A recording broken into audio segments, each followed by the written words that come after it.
So my next question is, how can plastic surgery and dermatology practices avoid a data breach? So I think the most effective way is to implement a multi-layered approach. Okay. The best analogy I have is a home burglary. Right. So you can go out and buy a $15 lock from a hardware store and put it on your front door. And I can come by as a criminal and kick your door and the door is going to fly open. The lock's not going to do anything. Or I can go out and buy a $300 deadbolt and throw it on that door and it becomes a little bit more difficult. And then I can layer in an alarm system and video cameras. And maybe I put this huge dog that sits out on my porch and barks at anyone that drives by. That is kind of the equivalency of what we do. We look at the network from a holistic perspective, understand the risks, and then we make suggestions on how to harden that network, right? Turn this protocol off, turn this protocol on, use this piece of software instead of this. You're not using strong passwords. You have to use strong passwords. You need a password manager, things like that.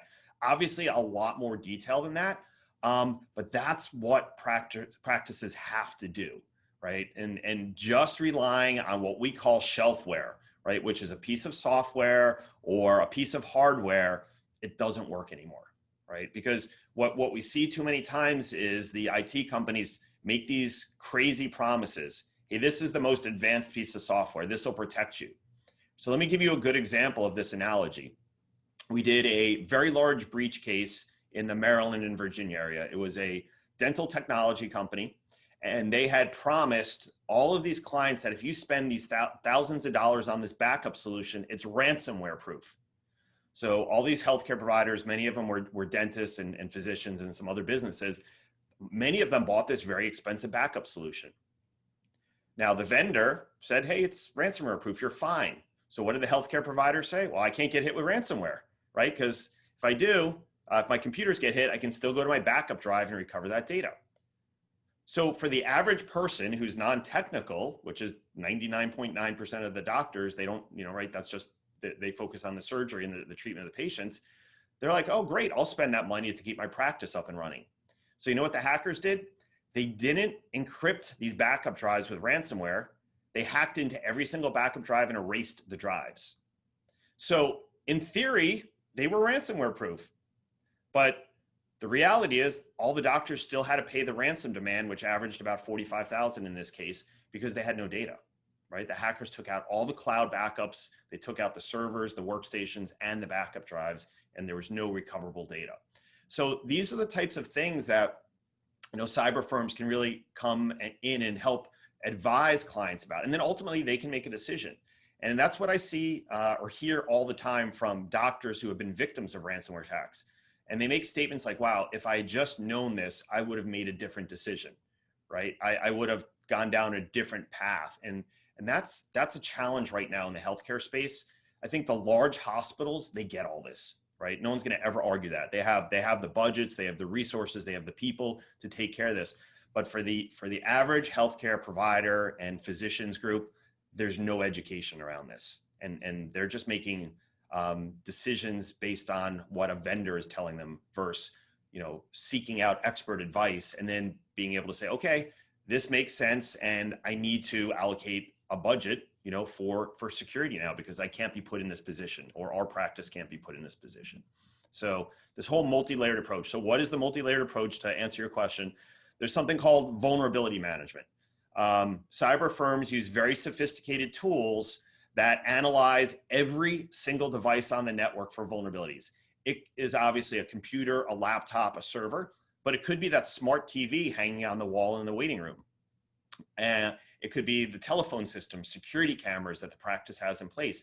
Hackers can gain access to these devices and then launch attacks against other parts of the network. For example, the server.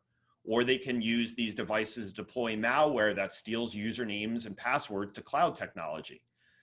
So vulnerability management tools identify these unlocked doors and windows, and then cybersecurity firms work with the client to lock those doors, right? To prevent the access to that smart TV that can result in an attack against the server.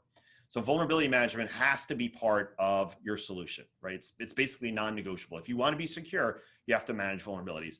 The second part is training, right? Stacy or Dave sitting at the front desk booking appointments who are also opening emails can click on things, can download attachments that will result in a cyber attack. That's how hackers beat a lot of these devices. They rely on the humans to make a mistake, right? So you have to train. Now, the interesting thing is a majority of practices, I will say over 90% of healthcare providers don't know that under the HIPAA law, cybersecurity awareness training is required. It's not negotiable. It's just like OSHA training or the traditional HIPAA training. You have to train on cyber threats. And now, more than ever, more and more states are requiring cybersecurity awareness training in order to mitigate risk to their residents. So you got vulnerability management, you have training. Another important thing is called a penetration test. So we have ethical hackers that will literally try and break into these doctor systems and then expose the network. And then what we do is we use it for good purposes, obviously. We go back to the IT company or the managed service provider and say, hey, here's how we broke into Dr. Mary Stein's office. Here are the things that you need to do to lock this network down. And our joke is we can even lock our own selves out of your network if it's done properly. So this penetration test is really important. And in fact, when you speak to most government agencies that either protect, obviously, government entities, that do this cyber from a cyber perspective, or agencies that recommend best practices back to quote unquote civilian businesses, i.e. a healthcare provider, they often say you have to do a pen test on your network because the hackers are doing it. Whether or not you want to believe it, they are doing it. They can scan millions of IP devices in hours nowadays. So they're going to hit your network eventually. You're just going to get caught out there. So the pen test is important. And then the last part is an audit. In the HIPAA world, people call it a risk assessment, risk analysis, but a common term is kind of like an audit. What happens here is, for instance, we would ask the healthcare provider or a practice administrator, an IT vendor about 75 questions. And what we're doing there is we're trying to understand where they have risk. A lot of practices now have remote employees, right? Their biller now works from home instead of coming into the office. How are they logging into the network? Are they doing it securely? Are they using the appropriate technology? Because you know what? Remote access is one of the riskiest things you can turn on your network because you're now saying, hey, world, I got a connection here. If you want to connect to me, go ahead. I may or may not let you in. And if it's not configured properly, et cetera, they're going to get right in, right? We see a ton of healthcare data breaches due to improperly configured remote access. And the reality is a lot of IT vendors just flip some technology on. Often it's free. And they say, hey, Dr. Mary, look, I got remote access for your billing person.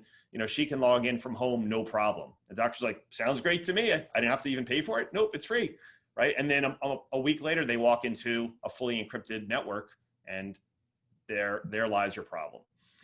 So these audits expose things like remote access, backup policies and procedures, right? Because that hard drive sitting on your dining room table that you take home every night with you is the difference between something costing you a few $1,000s and something costing you hundreds of thousands of dollars, right? This disconnected backup concept is very important.